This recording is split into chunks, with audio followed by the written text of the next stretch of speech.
And now, our exciting new science video experiment.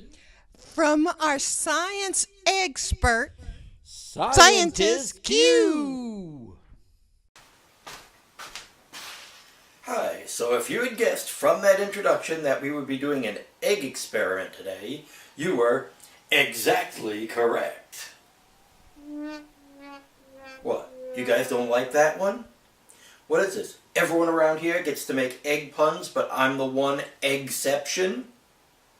Eesh. In this video, I am going to see how much science I can fit into the explanation of cooking an egg. We'll begin with conduction. Energy from the element on the stove conducts, as in the energy transfers from the stove to the pan. That is the way energy, one of the three ways energy moves. If two objects touch, the one with more energy gives energy to the one with less energy, or the energy just flows on its own into the one with less energy until the energy is spread out evenly across both objects.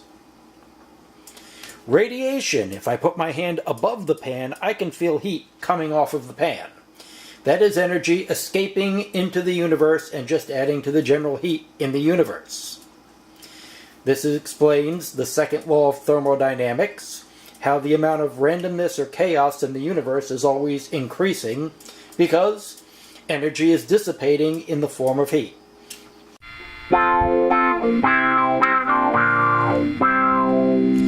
Chaos keeps scrambling up my head. That doesn't mean the old mathematical model's dead. Putting it to bed. Oh, that doesn't mean that events aren't predictable. The laws of physics are dependable. Did me some talking to the sun, 'cause I didn't understand the way he got things done. Nuclear fusion. Radiation keeps energy expanding through the universe at the speed of light. I know chaos seems to grow. It doesn't matter when you last cleaned your room. It'll be trashed when your mom comes through. Need to account for more stuff, like the amount of heat that's given off into outer space, like a gravity wave. The things can be measured, though counting chaos can be a bother. I know it's Murphy's Law for sure. What can go wrong probably will. Disorganization is the universe's chill.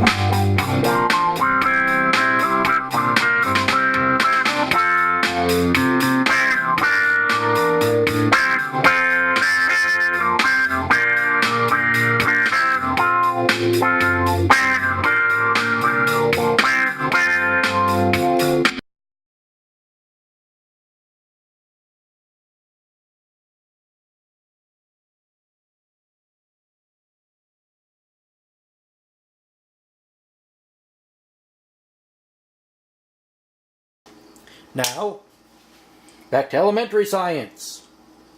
Simple machines. A wedge. It's a knife. If I take this knife and I get some butter. That's probably more butter than I need. There. Now, we can talk about the temperature at the core of the Earth, which is about 8,000 degrees Fahrenheit. Now, you may have seen this before. I'm going to take some butter, and I'm going to put it in the pan, and you can watch the butter sizzle, melt, and even begin to evaporate a little bit. We had a change of state. We went from solid to liquid, and we're even having a little bit of gas happen. So all three states of matter.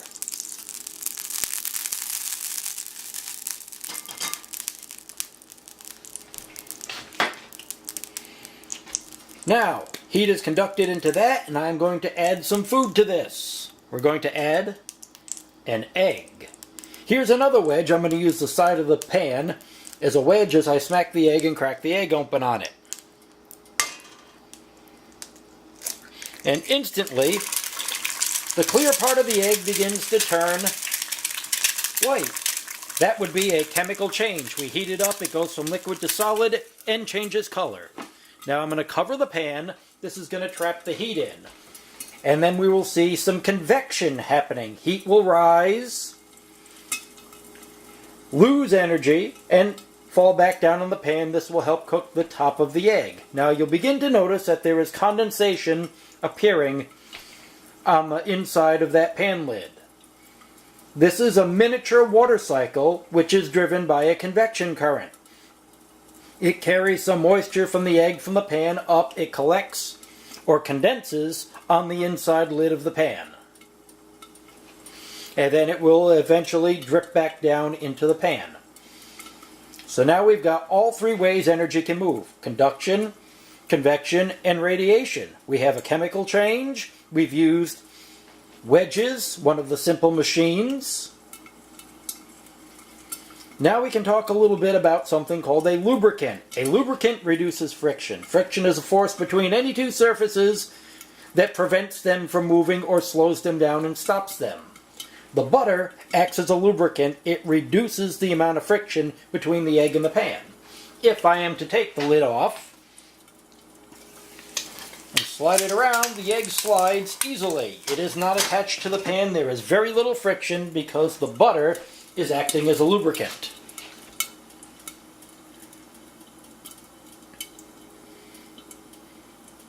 And I can't think of any more science I can add into this.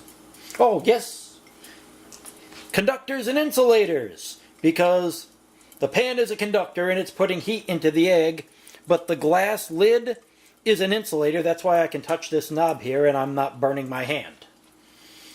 Heat does not travel well through glass. It will get hot, but it moves much more slowly than it does through metal, which is a good conductor.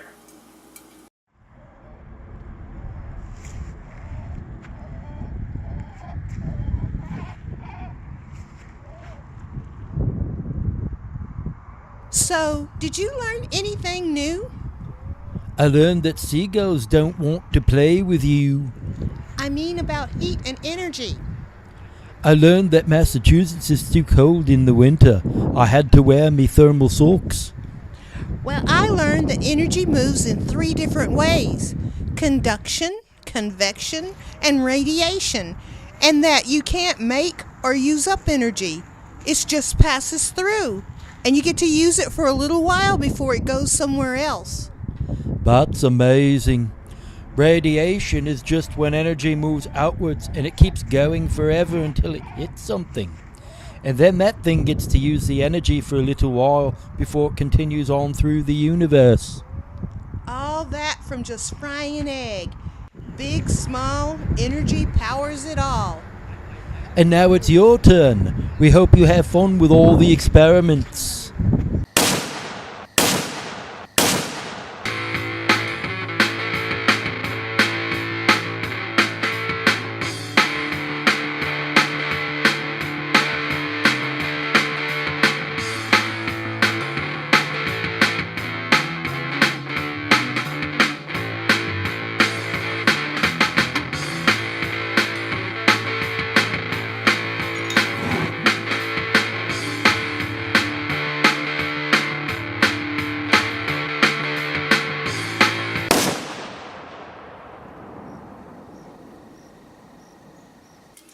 And Mrs. Q wanted some cheese on her egg.